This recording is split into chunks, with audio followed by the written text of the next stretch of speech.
امام کا سترہ مقتدیوں کا سترہ ہے. کیا مطلب؟ بھائی جماعت کے ساتھ نماز پڑھی، امام کے سامنے کوئی چیز ہونی چاہیے جو سترہ ہو، جیسے کرسی رکھ دیے، دیوار ہے، دیوار تو بڑی چیز ہے جیسے پڑھتے ہیں مسجدوں میں نماز، لیکن اگر اوپن پلیس پہ پڑھ رہے ہیں یا میدان میں پڑھ رہے ہیں تب امام کے سامنے کوئی چیز رکھنی چاہیے. کرسی لا کے رکھ دیے، یا عصا کسی کے پاس لکڑی تھی تو اس کو گاڑ دیا زمین. چلیے ہو گیا. اب یہ امام کا ہو گیا نا سترہ. پیچھے جو مقتدی ہیں، پیچھے صفیں ہیں نا مردوں کی نماز، تو کیا وہ بھی اپنے آگے جو ہے سب جو ہے سترے رکھیں گے؟ نہیں. امام کا سترہ، یہ قاعدہ یاد رکھیے، امام کا سترہ مقتدیوں کا بھی سترہ ہو جاتا ہے. چلیے پھر آگے بیان کرتے ہیں کہ جو ہے یحرم المرور امام المسلم الفد او امام اول المسلم منع المار. اگر کوئی، اب جیسے امام ہے، امام سترہ لگا کے سترہ رکھ کر نماز پڑھ رہا ہے، تو سترے کے پیچھے سے کسی کو گزرنا ہو تو گزر سکتے ہیں، لیکن امام اور سترے کے بیچ میں سے گزرنا حرام. امام اور سترے کے بیچ میں سے گزرنا حرام. سمجھ میں آ رہی نا بات؟ امام اور سترے کے بیچ میں سے گزرنا حرام ہے. چلیے اکیلا نماز پڑھ رہا ہے، جیسے سنتیں پڑھتے ہیں یا عورتیں گھر میں نماز اکیلے پڑھتی ہیں،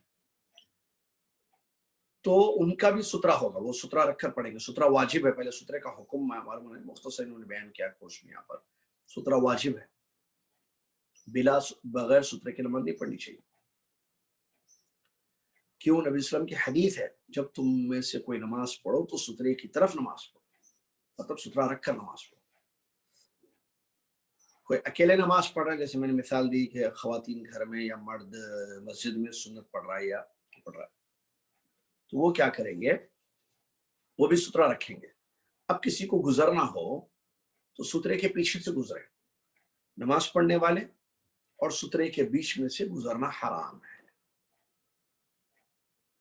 اگر کوئی گزرے، بعض لوگ جاتے ہیں نا، اب امام صاحب نماز پڑھا رہے ہیں، عام طور پر امام صاحب کے ساتھ سترہ رکھے ہوئے ہیں، امام اور سترے کے بیچ میں سے کوئی گزر رہا ہے، یا عورت گھر میں اکیلے نماز پڑھ، یا مرد نماز پڑھ رہا ہے سنت وغیرہ مسجد میں، تو سترہ اس نے رکھا ہے، جیسا پلر ہے، یا پلر کوئی سترہ بنا سکتے ہیں، دیوار ہے کوئی بھی، سامنے سے کوئی گزرنا چاہتا ہے، کیا کرے؟ اس کو چھوڑ دیا جائے کہ گزر جاؤ؟ نہیں، معلوم ہے مسئلہ، میرے خیال سے جانتے ہیں سب کو.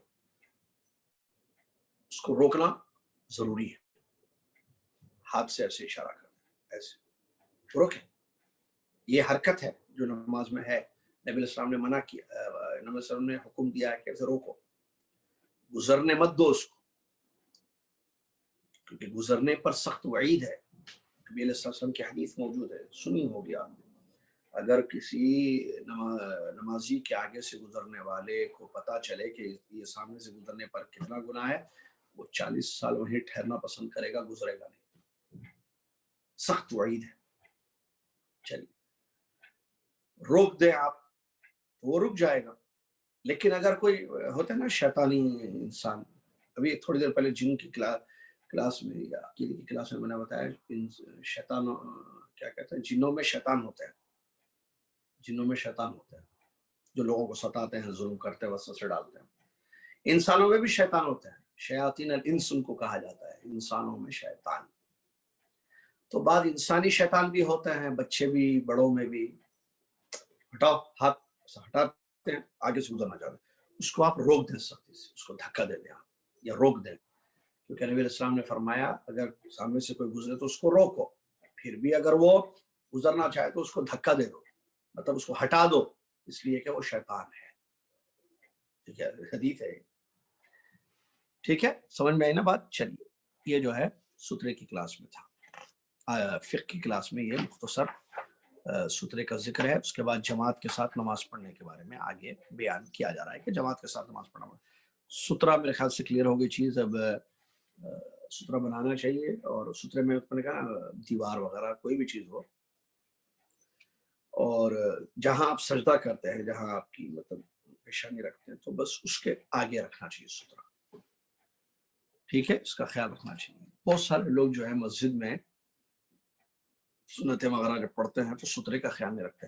اچھا انسان بھی سترا بن سکتا ہے کسی کا؟ جی ہاں، آپ ایک آدمی پڑھ رہا ہے دیوار میں، آپ اس کے پیچھے پڑھ لیں، کوئی مسئلہ نہیں. ایسا نہ ہو کہ وہ چلا جائے جلدی. تو بہتر ہے کہ سترے ہوں، جیسے دیوار کے پاس چلے جائیں، پلر کے پاس چلے جائیں.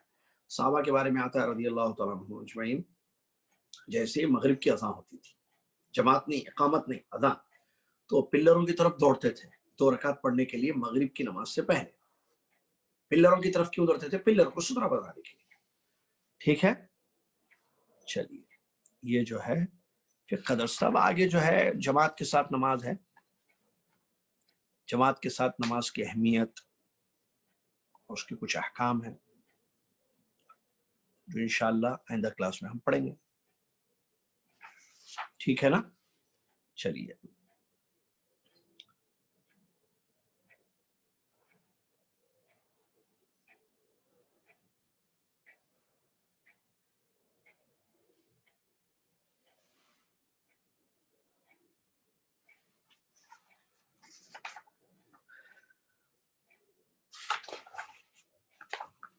وہ تھوڑا لمبا ہے جماعت کا، تو اس کے لیے وقت چاہیے، تو پھر بہتر ہے کہ ہم اس کو آئندہ کلاس کے لیے، آئندہ کلاس پوری اسی کے متعلق ہو جائے گی انشاءاللہ. اب حدیث